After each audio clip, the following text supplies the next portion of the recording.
Another day and another aviation news recap to report for you all. And in today's episode, there's two exciting updates surrounding Dubai-based Emirates, a massive, and yes, that is correct, massive aircraft order from United Airlines, a Canadian low-cost airline eyeing flights to Europe, and everything else in between. So make sure you're staying tuned, and without further ado, getting on to probably the biggest story, and that is United Airlines announcing an order for 110 aircraft from Airbus and Boeing as part of its strategy to continue building for the future.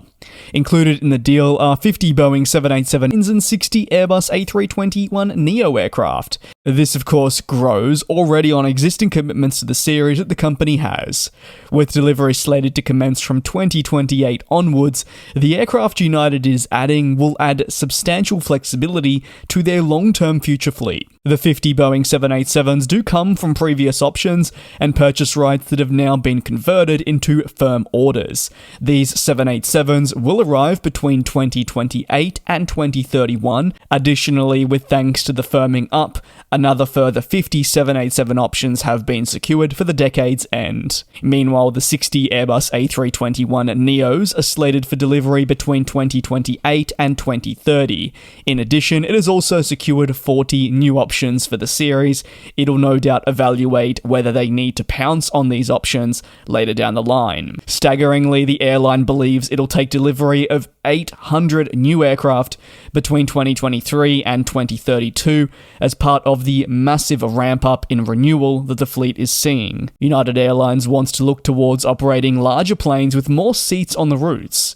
United does have a substantial market share, as you would imagine, and runs out of some of the largest markets, not just within the United States, but on a global scale. Therefore, by ordering newer high-capacity planes, it means that they will be able to further strengthen their presence on both domestic and international destinations. The CEO of United Airlines said that they're looking towards building a bright future, and this order takes their successful United Next plan into the next decade and beyond. They say that their planning and focus is really on the long term, and with that long-term focus, it has meant they've been able to surge past other airlines that have stood still. On to the next topic of the day, and that is sitting with Dubai-based Emirates, that is celebrating 10 years of carrying passengers between Milan and New York. Since the launch of this service in 2013, the Dubai-based airline has carried more than 1.8 million passengers between the two city pairings. Emirates says it's also been hugely responsible since the launch of services for facilitating trade between Italy and the US, and also onwards to the rest of the world. They are quoting it uplifting over 37 tons of export cargo. These exports range from apparel to food items and jewellery. Milan, per Emirates, is known as a fashion capital on a global scale, but looking towards the US, well, Emirates has been able to export textiles, spare parts, and chemicals, to just name a few, with these all being used across the world in a host of industries. Emirates notes that it also connects both communities with a sponsorship portfolio that covers major sporting events and also teams. Emirates has a long-standing partnership with AC Milan, alongside the ATP Tour, Rugby World Cup, and UAE Team Emirates. Is now over to North America again, but this time with Canada and LynxAir, a low-cost unit that has officially been granted licenses from the Canadian Transportation Agency to operate scheduled services to Europe. As flagged by CH Aviation, but highlighted and more than visible on the Canadian Transportation Agency website, Lynx has filed multiple applications to launch into new locations. All these services are slated to launch from Canadian destinations. We don't know where as of yet, but it includes notably Jamaica, the Dominican Republic, Mexico, Colombia, Costa Rica, the Bahamas, and Barbados, and these are the locations away from Europe. More interestingly, and probably what is going to be talked about more so, is that the application, which has been approved, includes a view to launch to European Union state members. Away from the EU, you have the likes of the United Kingdom and also Iceland when talking transatlantic operations. All these grants, which do total 10 international licenses, can be visible through a quick search of the Transportation Agency website. Notably for the operator though, These requests include a goal to operate with large aircraft, which if you take a look at its current fleet and how they may define a large aircraft, they don't necessarily have, with the carrier really solely at the moment relying on the Boeing 737 series. It does have more of these on order as well from the MAX family. This would mean that again, depending on how the airline defines large aircraft to meet the demands on a more international market, and especially for transatlantic operations, it might very well look elsewhere away from the MAX series. While these licenses have been handed down, routes have not been formally announced.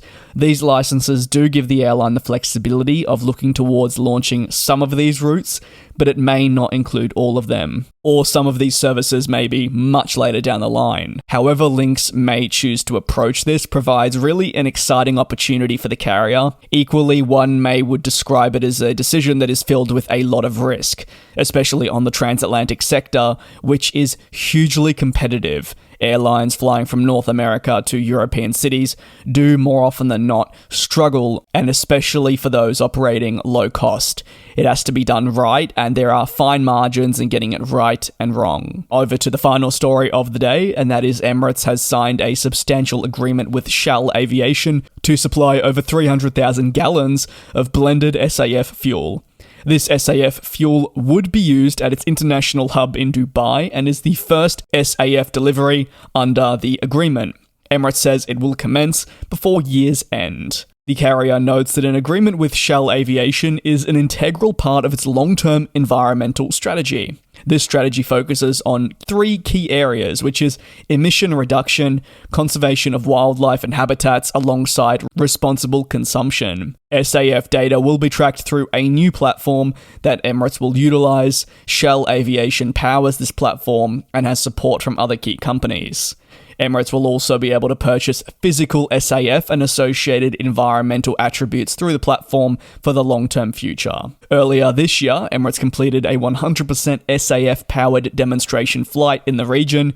This was completed successfully, while its first flight powering an SAF blend took place in 2017, which has all been part of critical research for Emirates looking ahead at how they'll be able to power their aircraft in a more environmentally friendly and also efficient manner. That is going to conclude today's aviation news recap. As always, if you have absolutely any thoughts, you can let me know down below in the comments. What I will say is the same thing I always say at the end of these videos. Stay tuned for tomorrow at the exact same time and here at the exact same place for your latest industry recap. Thanks a lot for the support, take care, and I'll see you next time.